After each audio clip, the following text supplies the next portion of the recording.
ಶ್ರೀರಾಮ.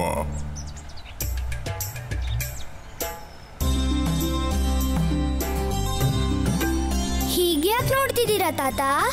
ಪ್ರಭು, ರಾಮನಾಮವನ್ನು ಜಪಿಸುತ್ತಿರುವ ನಿಮ್ಮ ಈ ರೂಪವನ್ನು ನಾವೆಂದಿಗೂ ನೋಡಿರಲಿಲ್ಲ ಪ್ರಭು. ತಾತ, ರಾಮ ಧ್ಯಾನದಲ್ಲಿ ಮುಳುಗೋಗಿರ್ತೀವಲ್ವಾ, ಅದಕ್ಕೆ ನಮ್ಗೆ ಯಾವ್ದರ ಪರಿವೂ ಇರಲಿಲ್ಲ. ಹೌದು, ನಮಗೂ ಸಹ ಪರಿವೇ ಇರಲಿಲ್ಲ. ಕೇಳಿ ತಾತ, ನಿಮ್ಗೊಂದು ಸತ್ಯ ಹೇಳ್ತೀವಿ.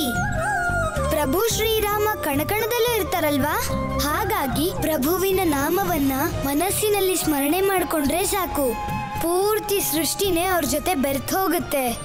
ಯಾವುದೇ ಜಲಧಾರೆ, ಮೇಘಗಳ ಘರ್ಜನೆ, ವೀಣೆಯ ಸಂಗೀತ, ಜಗತ್ತಿನಲ್ಲಿರುವ ಎಲ್ಲವೂ ಕೂಡ ರಾಮ ಭಜನೆಯಲ್ಲಿ ವಿಲೀನವಾಗ್ಬಿಡ್ತವೆ. ನೀವೇ ಧನ್ಯರು ಪ್ರಭು. ಎಂತಹ ಅದ್ಭುತ ವರ್ಣನೆ. ಪ್ರಭು ಏನ್ ಹೇಳು ಅಂತಾರೋ ಅದನ್ನೇ ನಾವು ಹೇಳ್ಬಿಡ್ತೀವಿ. ನಾವು ಯೋಚನೆ ಕೂಡ ಮಾಡೋದಿಲ್ಲ.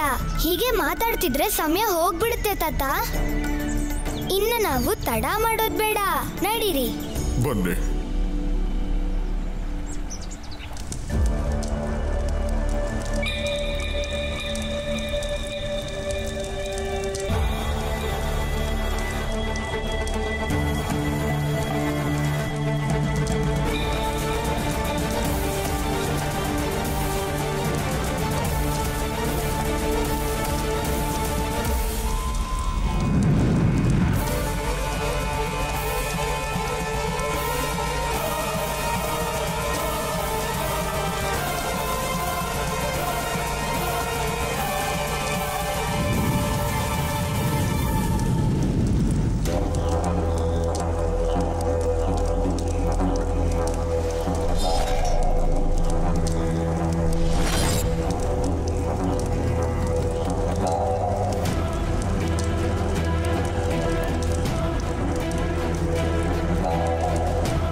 ಮುಟ್ಟಬೇಡ ನನ್ನನ್ನು, ದೂರ ನಿಲ್ಲು.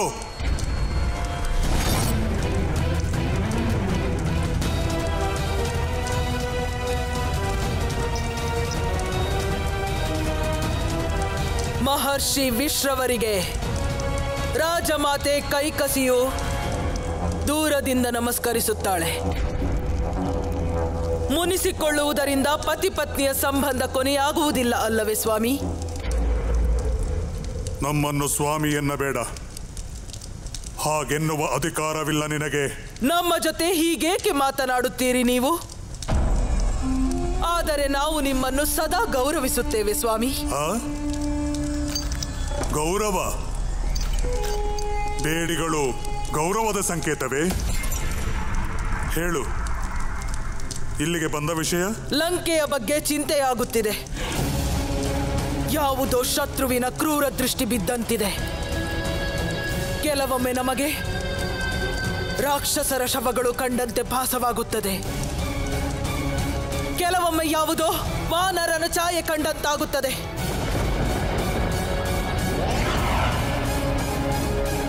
ಮತ್ತೆ ಕೆಲವೊಮ್ಮೆ ಲಂಕೆಗೆ ಬೆಂಕಿ ಬಿದ್ದಂತೆ ಭಾಸವಾಗುತ್ತದೆ. ಕೊನೆಗೂ ಆ ಸಮಯ ಬಂದಾಯಿತೆ. ಯಾವ ಸಮಯ? ಮತ್ಯಾವ ಸಮಯ? ನಿನ್ನ ಪುತ್ರನ ಪಾಪದ ಕೊಡ ತುಂಬುವ ಸಮಯ. ಅದೇ ಸಮಯ ನಿನ್ನ ಪ್ರೀತಿಯ ಸ್ವರ್ಣಲಂಕೆ ಭಸ್ಮವಾಗುವ ಸಮಯ. ಏಕೆಂದರೆ ಆ ಈಶ್ವರನೇ ಎಲ್ಲದಕ್ಕೂ ಸೂತ್ರಧಾರಿ. ಸಾಕು, ನಿಲ್ಲಿಸಿ. ಈ ಮಾತುಗಳನ್ನಾಡಿಸುತ್ತಿರುವ ನಿಮ್ಮ ನಾಲಿಗೆ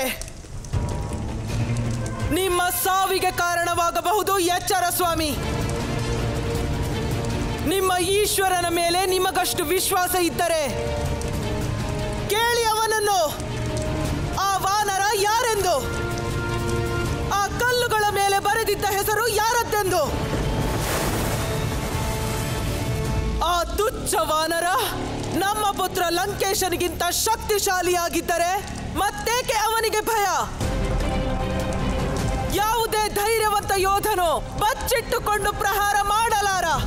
ಧೈರ್ಯವಿದ್ದರೆ ನಮ್ಮೆದುರಿಗೆ ಈ ಸೃಷ್ಟಿಯಲ್ಲಿ ಆ ಈಶ್ವರನಿಗೆ ಯಾರೂ ಸರಿ ಸಮಾನರಲ್ಲ. ತುಚ್ಛವಾಗಿ ಮಾತನಾಡಬೇಡ.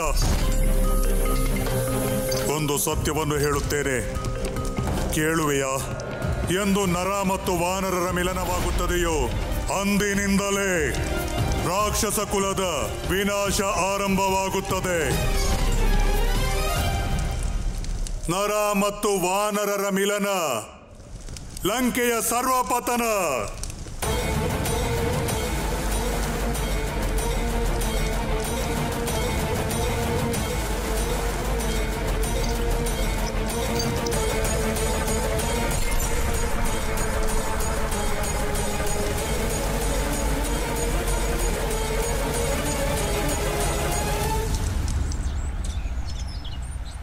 ಸ್ವಲ್ಪ ಹೊತ್ತು ವಿಶ್ರಮಿಸೋಣವೇ? ಪ್ರಭು, ಬೆಳಗಿನಿಂದ ನಡೆಯುತ್ತಿದ್ದೇವೆ. ನಿಮಗೆ ಹಸಿವು ದಾಹ ಏನೂ ಆಗುತ್ತಿಲ್ಲವೆಂದು ನಮಗೆ ಗೊತ್ತಿದೆ. ಆದರೆ ಯಾತ್ರೆ ಇನ್ನೂ ಬಹಳ ದೂರವಿದೆ.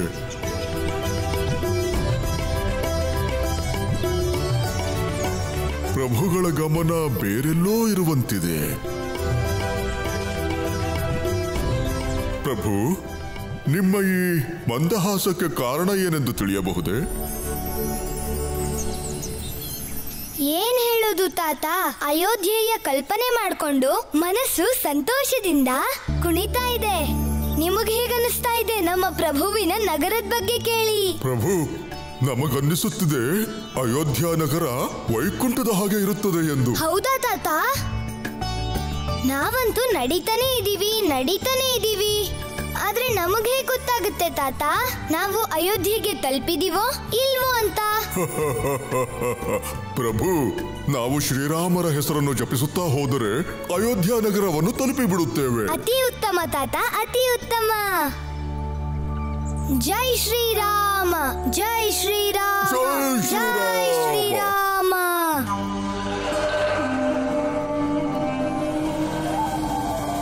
ನಮ್ಮ ಊಹೆ ಸರಿಯಾಗಿದೆ. ಆ ದುಷ್ಟ ಮಾಯಾವಿ ವಾನರನೇ. ನಾವು ತಕ್ಷಣವೇ ಆ ವಾನರ ಯಾರೆಂದು ಹುಡುಕಬೇಕು. ಎಲ್ಲಿ ನನ್ನ ಸಹೋದರರು ಸುಬಾಹು ಮತ್ತು ಮಾರೀಚ? ಅಯ್ಯೋ, ಏನ್ ಮಾಡ್ತಿದ್ದೀರಾ ಅಣ್ಣ ನೀವು? ಯುದ್ಧ ಭೂಮಿಲಿ ನಿಮ್ಮ ಕೊಂಬು ಕೆಲ್ಸಕ್ಕೆ ಬರೋದಿಲ್ಲ. ಅಯ್ಯೋ, ಬಿಡಿ ನಮ್ಮನ್ನ, ಹೋಗಿ ಹಿಂದೆ. ಸೋದರ ಸುಬಾಹು, ಹೀಗೆ ಯುದ್ಧ ಮಾಡುವುದೇ ನಮಗೆ ಇಷ್ಟ. ಏನು ಮಾಡಲಿ? ಯುದ್ಧ ಭೂಮಿಯಲ್ಲಿ ನಿಮ್ಮ ಈ ಕಲೆ ಯಾವ ಕೆಲ್ಸಕ್ಕೂ ಬರೋದಿಲ್ಲ. ನಿಮ್ಮನ್ನ ಶತ್ರುವಿಂದ ರಕ್ಷಿಸೋದಕ್ಕೆ ಯಾವಾಗ್ಲೂ ನಾವೇ ಬರಕ್ಕಾಗತ್ತಾ? ಎಷ್ಟು ಸಲ ಹೇಳಿದೀವಿ, ಸಮಯ ಇದ್ದಾಗ್ಲೇ ಶಸ್ತ್ರಕಲೆನ ನಮ್ಮಿಂದ ಕಲೀರಿ ಅಂತ. ಬನ್ನಿ. ಅಯ್ಯ, ಎಲ್ ಮಾಯ ಆದ್ರಿ? ಅಣ್ಣ ಮಾರೀಚ, ಅಯ್ಯ, ಅಯ್ಯೋ, ಏನ್ ಮಾಡ್ತಿದ್ದೀರಾ ನೀವು? ಒಂದ್ಸಲ ಕೊಂಬಲ್ ಗುದ್ದುತ್ತೀರಾ, ಒಂದ್ಸಲ ಮಾಯ ಆಗ್ತೀರಾ. ನಿಮ್ಗೆ ಗೊತ್ತಾ ಇದೆಲ್ಲ ಯುದ್ಧ ಭೂಮಿಲಿ ನಡೆಯಲ್ಲ ಅಂತ? ಓ ಸಹೋದರ, ನಮಗೆ ಗೊತ್ತಿರುವುದು ಇದೊಂದೇ. ಯುದ್ಧ ಭೂಮಿಯಲ್ಲೂ ಇದೇ ಕಲೆಯನ್ನ ಪ್ರಯೋಗಿಸುತ್ತೇವೆ. ಅಯ್ಯೋ, ನಿಮಗೆ ಹೇಗೆ ಹೇಳಿ? ಈ ನಿಮ್ಮ ಕಲೆಗಿಂತ ದೇವತೆಗಳಿಗೆ ಬಹಳ ದೊಡ್ಡ, ಇನ್ನೂ ದೊಡ್ಡ ಅತ್ಯುತ್ತಮ ಕಲೆಗಳು ಗೊತ್ತಿರ್ತವೆ. ಅರ್ಥ ಮಾಡ್ಕೊಳ್ಳಿ. ಅದಕ್ಕೇನೀಗ? ಶವ ಆಗೋಗ್ತೀರಿ.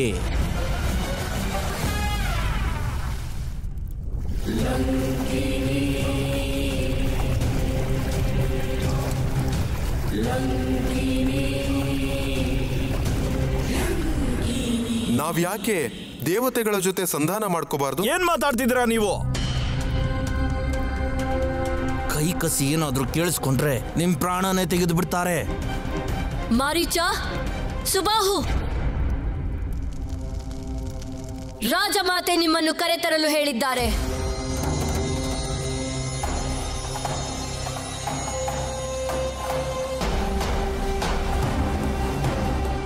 ಓ,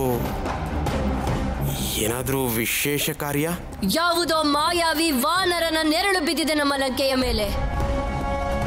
ಇದರಿಂದ ರಾಜಮಾತೆ ಚಿಂತೆಗೀಡಾಗಿದ್ದಾರೆ. ತಕ್ಷಣವೇ ನಿಮ್ಮನ್ನು ಬರಲು ಹೇಳಿದ್ದಾರೆ.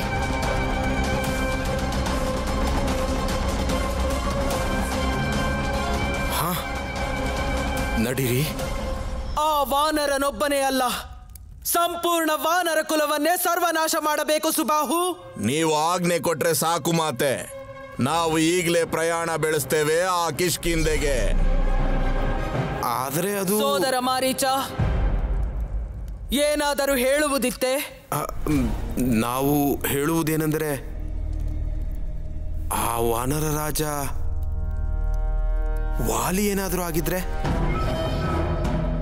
ನಮ್ಮನ್ನು ಸೋಲಿಸಲು ವಾಲಿ ಒಬ್ಬ ನರನೊಂದಿಗೆ ಸಂಧಾನ ಮಾಡಿಕೊಳ್ಳಲಾರ. ಆ ಬಗ್ಗೆ ನಮಗೆ ವಿಶ್ವಾಸವಿದೆ. ಇದು ಬೇರೆ ಯಾವುದೋ ವಾನರನ ಕೃತ್ಯವಿರಬೇಕು. ಆದರೆ ರಾಜಮಾತೆ, ರಾಜ ವಾಲಿ ಒಬ್ಬ ಮಹತ್ವಾಕಾಂಕ್ಷಿ. ಇಂದಲ್ಲ ನಾಳೆ ಸಂಕಷ್ಟವಾಗಬಹುದು ಅಲ್ಲವೇ? ನೀವೆಲ್ಲ ಆ ವಾಲಿಯ ಚಿಂತೆಯನ್ನು ಬಿಡಿ. ಒಮ್ಮೆ ನಮ್ಮ ಪುತ್ರ ದಶಾನನನ ಮಹಾಯಜ್ಞವು ಪೂರ್ಣವಾಯಿತೆಂದರೆ ವಾಲಿಯನ್ನು ಅವನೇ ನೋಡಿಕೊಳ್ಳುತ್ತಾನೆ. ನಾವು ಹೇಳಿದಂತೆ ನೀವಿಬ್ಬರು ಈಗಲೇ ನಿಮ್ಮ ಸೈನ್ಯದ ಜೊತೆಗೆ ಕಿಷ್ಕಿಂಧೆಗೆ ಹೊರಡಲು ಸಿದ್ಧರಾಗಿ ಲಂಕೇಶ ಸ್ವರ್ಣ ಲಂಕೆಗೆ ಮರಳುವ ಮೊದಲೇ ವಾನರ ಕುಲದ ಸರ್ವನಾಶ ಆರಂಭವಾಗಲಿ. ನಿಮ್ಮಾಜ್ಞೆ ರಾಜಮಾತೆ.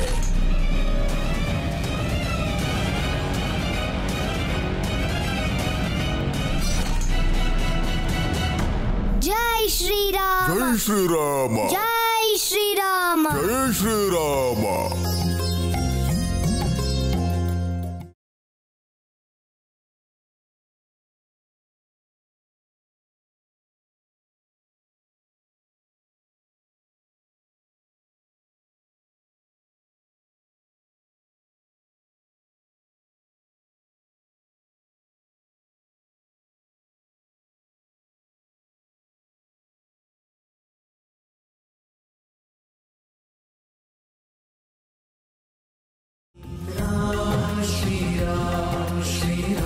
ಜೈ ಶ್ರೀರಾಮ.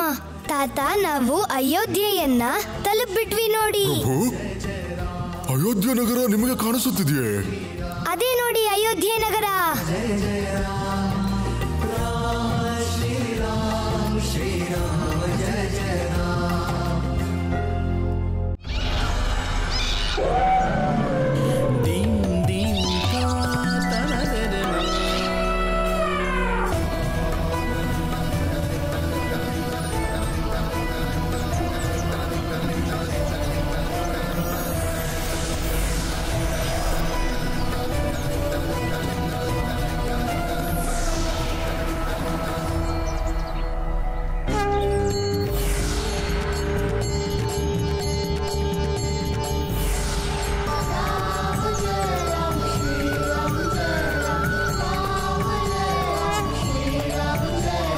ಖಂಡಿತ ಅದು ರುದ್ರಾವತಾರವೇ. ಅಯೋಧ್ಯೆಗೆ ಬಂದಿದ್ದಾರೆ. ದೇವಿ ಅರುಂಧತಿ, ಹೊರಗೆ ಬನ್ನಿ, ಹೊರಗೆ ಬನ್ನಿ ದೇವಿ.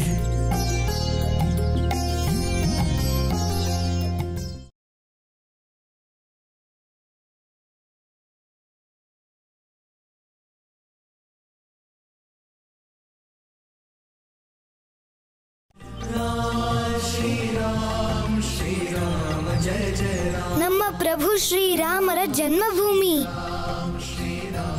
ನಿಮಗೆ ಮಾರುತಿಯ ಸಹಸ್ರ ಪ್ರಣಾಮಗಳು. ಜೈ ಶ್ರೀರಾಮ, ಜೈ ಶ್ರೀರಾಮ. ಅಯೋಧ್ಯ ನಗರಕ್ಕೆ ನಿಮಗೆ ಸ್ವಾಗತ.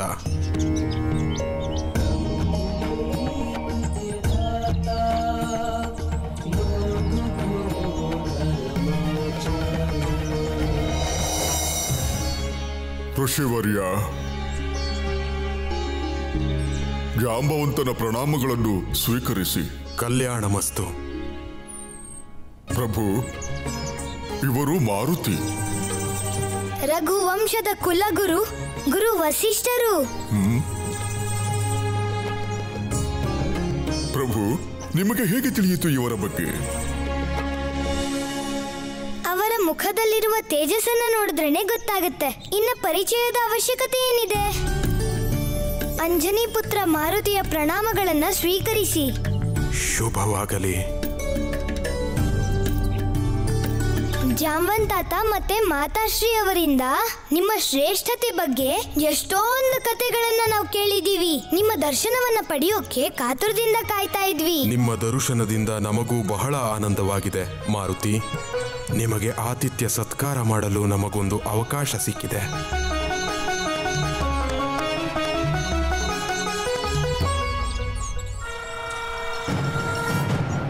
ಎಲ್ಲ ದಿಕ್ಕುಗಳಿಗೂ ಹೋಗಿ ನಿಮ್ಮ ಗುರಿಯ ಮೇಲೆ ಗಮನ ಇರಲಿ. ಒಬ್ಬರೂ ಜೀವಂತವಾಗಿ ಉಳಿಯಬಾರದು. ಹೋಗಿ. ಸೋದರ ನೋಡಿ ನೋಡಿ, ಅವರೆಲ್ಲ ಎಷ್ಟು ಮುಗ್ಧ ಯಕಶ್ಚಿತ್ ವಾನರರು ಅಷ್ಟೇ. ಅವ್ರು ಹೇಗೆ ನಮ್ಮ ಜೊತೆ ಯುದ್ಧ ಮಾಡ್ತಾರೆ? ನಮ್ಗನ್ಸುತ್ತೆ ಇವರಲ್ಲಿ ಒಬ್ರೇ ಒಬ್ರು ಕೂಡ ಲಂಕೆ ಬಗ್ಗೆ ಯೋಚನೆನೂ ಮಾಡಿರಲ್ಲ. ಬನ್ನಿ, ರಾಜಮಾತೆ ಹತ್ರ ಹೋಗಿ ಹೇಳೋಣ ಆ ಮಾಯಾವಿ ವಾನರ ಸಿಗ್ಲಿಲ್ಲ ಅಂತ. ನಡೀರಿ. ಆತ್ಮಹತ್ಯೆ ಮಾಡಿಕೊಳ್ಳುವ ಯೋಚನೆ ಇದೆಯೇ? ಹಾಗೇನಾದ್ರೂ ಹೇಳಿದ್ರೆ ರಾಜಮಾತೆ ದಶಾನನನ ಯಜ್ಞದ ಕುಂಡಕ್ಕೆ ನಮ್ಮಿಬ್ಬರನ್ನು ಬಲಿ ಕೊಡ್ತಾರೆ. ಈಗ ಏನ್ ಮಾಡಬೇಕು ಅಂತ ಹೊರಟಿದೀವೋ ಅದು ಸರಿಯಾಗೇ ಇದೆ. ಅಂದ್ರೆ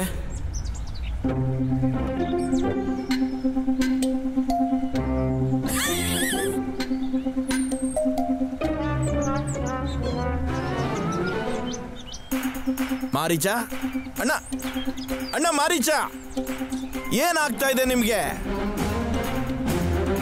ಅಯ್ಯೋ, ಇದಕ್ಕಿಂತಾನು ರಾಜಮಾತೆಯಿಂದ ಬಲಿಯಾಗೋದೇ ಒಳ್ಳೇದು. ನಾನು ಏನ್ ಹೇಳದ್ನೋ ಅದನ್ನು ಮಾಡಿ. ಈಗ ಇವನು ಹೇಗೆ ಹೇಗೆ ನಮ್ಮ ರಾಕ್ಷಸ ಕುಲದಲ್ಲಿ ಜನಿಸಿದ್ನೋ ಗೊತ್ತಾಗ್ತಾ ಇಲ್ವಲ್ಲ. ಒಬ್ಬ ತಮ್ಮನೇ ಅಣ್ಣನಿಗೆ ಶತ್ರು ಆದ್ರೆ ಬೇರೆ ಯಾರು ಸಹಾಯ ಮಾಡ್ತಾರೆ? ನಮ್ಮ ಮಾಯಾವಿ ವಿದ್ಯೆಯ ಬಗ್ಗೆ ನಮಗೆ ಬಹಳ ಹೆಮ್ಮೆ ಇತ್ತು. ಆದ್ರೆ ಆ ವಿದ್ಯೆ ನಮ್ ಸಾವಿಗೆ ಕಾರಣ ಆಗುತ್ತೆ ಅಂತ ಯಾರಿಗ್ ಗೊತ್ತಿತ್ತು?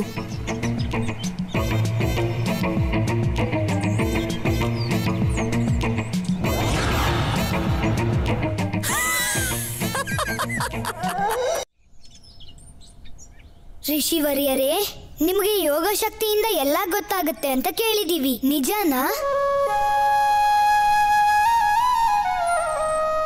ಸ್ವತಃ ಶಿವನ ರುದ್ರಾವತಾರವೇ ನೀವಾಗಿರುವಾಗ ಈ ರೀತಿಯ ಪ್ರಶ್ನೆಯನ್ನ ಕೇಳಿ ನಮ್ಮನ್ನು ಪರೀಕ್ಷಿಸುತ್ತಿರುವಿರಾ? ಯೋಗ ಬಲದಿಂದ ನಾವು ನೋಡುವುದು ನಮ್ಮ ಪ್ರಭು ನಮ್ಮ ದಿವ್ಯ ದೃಷ್ಟಿಗೆ ನಿಲುಕಿಸಿದಷ್ಟು ಮಾತ್ರ. ನಾವು ಕೂಡ ಪ್ರಭುವಿನ ಇಚ್ಛೆಯಂತೆಯೇ ಅಯೋಧ್ಯೆಗೆ ಬಂದಿರೋದು. ಸರಿಯಾದ ಸ್ಥಳಕ್ಕೆ ಸರಿಯಾದ ಸಮಯಕ್ಕೆ ನೀವು ಬಂದಿದ್ದೀರಾ ಮಾರುತಿ. ನಿಮ್ಮಿಬ್ಬರ ಭೇಟಿಯ ಈ ದೃಶ್ಯವನ್ನು ನೋಡಿ ನಮಗನ್ನಿಸುತ್ತಿರುವುದೇನೆಂದರೆ ಯಾವುದೋ ಕಠಿಣವಾದ ಸಮಸ್ಯೆಗೆ ಪರಿಹಾರ ಸಿಗಲಿದೆ ಎಂದು. ನಿಮ್ಮ ಮಾತು ಸತ್ಯ ಜಾಂಬವಂತರೆ. ನಮ್ಮ ಮತ್ತು ಮಾರುತಿಯ ಭೇಟಿ ಅನಿರೀಕ್ಷಿತವಲ್ಲ, ಅನಿವಾರ್ಯವಾಗಿತ್ತು. ನಿಮ್ಮ ಯಾತ್ರೆಯ ಮುಂದಿನ ಅಧ್ಯಾಯದಲ್ಲಿ ಪಾಲ್ಗೊಳ್ಳುವ ಅವಕಾಶ ಸಿಕ್ಕಿದ್ದು ನಮ್ಮ ಭಾಗ್ಯ. ಅಂದರೆ ಅಯೋಧ್ಯೆಯ ಅಧಿಪತಿ ದಶರಥ ಮಹಾರಾಜರು ವಾನಪ್ರಸ್ಥಕ್ಕೆ ತೆರಳಲು ನಿರ್ಧರಿಸಿದ್ದಾರೆ. ಹಾಗೆ ಮಾಡಿದರೆ ಮಹಾರಾಜರ ವಂಶ ಮುಂದುವರಿಯುವುದಿಲ್ಲ ಹಾಗೂ ನಮ್ಮ ಅಯೋಧ್ಯೆಗೆ ಉತ್ತರಾಧಿಕಾರಿಯೂ ದೊರೆಯುವುದಿಲ್ಲ. ಇದೇ ನಮ್ಮ ಮುಂದಿರುವ ಬಹುದೊಡ್ಡ ಸಮಸ್ಯೆ. ಹಾಗಾದ್ರೆ ಪ್ರಭು ಭೂಮಿಗೆ ಬರೋದಕ್ಕೂ ಈ ಸಮಸ್ಯೆಗೂ ಸಂಬಂಧ ಇದೆ ಅಂತ ಆಯ್ತು. ಇದರಲ್ಲಿ ನಾವೇನಾದ್ರೂ ಸಹಾಯ ಮಾಡ್ಬೋದಾ ಋಷಿವರ್ಯರೇ? ಇದು ನಿಮ್ಮಿಂದಲ್ಲದೆ ಬೇರಾರಿಂದಲೂ ಸಾಧ್ಯವಿಲ್ಲ ಮಾರುತಿ. ನೀವೀಗ ದಶರಥರ ಮನಸ್ಸಿನ ವೈರಾಗ್ಯವನ್ನು ಹೋಗಲಾಡಿಸಬೇಕು. ಅವರ ಹೃದಯದಲ್ಲಿ ಸಂತಾನದ ಇಚ್ಛೆಯನ್ನು ಜಾಗೃತಗೊಳಿಸಬೇಕು. ನಮ್ಮಿಂದ ಹೇಗೆ ಸಾಧ್ಯ? ನಿಮ್ಮಂತ ಮುದ್ದಾಗಿರುವ ಬಾಲಕನನ್ನು ನೋಡಿ ಯಾರೇ ಆದರೂ ಇಷ್ಟಪಡದಿರಲು ಸಾಧ್ಯವಿಲ್ಲ. ನಿಮ್ಮ ಆ ಮುಗ್ಧ ನಗು, ನಿಷ್ಕಲ್ಮಶ ಮಾತುಗಳು, ಸ್ನೇಹ ಪ್ರೀತಿ ತುಂಬಿರುವ ನಿಮ್ಮ 2 ಕಣ್ಣುಗಳು ನಮ್ಮ ದಶರಥ ಮಹಾರಾಜರ ಮನಸ್ಸನ್ನು ಪರಿವರ್ತಿಸಿಯೇ ತೀರುತ್ತದೆ ಎಂಬುದು ನಮ್ಮ ದೃಢ ನಂಬಿಕೆ. ನಮ್ಮ ಅಯೋಧ್ಯೆ ಹಾಗೂ ಅಯೋಧ್ಯೆಯ ಪ್ರಜೆಗಳ ಭವಿಷ್ಯ ನಿಮ್ಮ ಮೇಲೆ ನಿಂತಿದೆ ಪುತ್ರ. ನಮ್ಮ ವಿನಂತಿಯನ್ನು ನೀವು ಸ್ವೀಕರಿಸಿದರೆ ನಮ್ಮೆಲ್ಲರ ಆಶೀರ್ವಾದ ನಿಮ್ಮ ಮೇಲಿರುತ್ತದೆ. ಪ್ರಭು, ನಿಮ್ಮ ಇಚ್ಛೆ ಇದೇ ಆಗಿರಬಹುದಾ? ಏನಾದ್ರೂ ಸಂಕೇತ ಕೊಡಿ ಪ್ರಭು. ಜೈ ಶ್ರೀರಾಮ. ನಿಮ್ಮ ಆರಾಧ್ಯ ದೈವದ ಹೆಸರು ರಾಮ.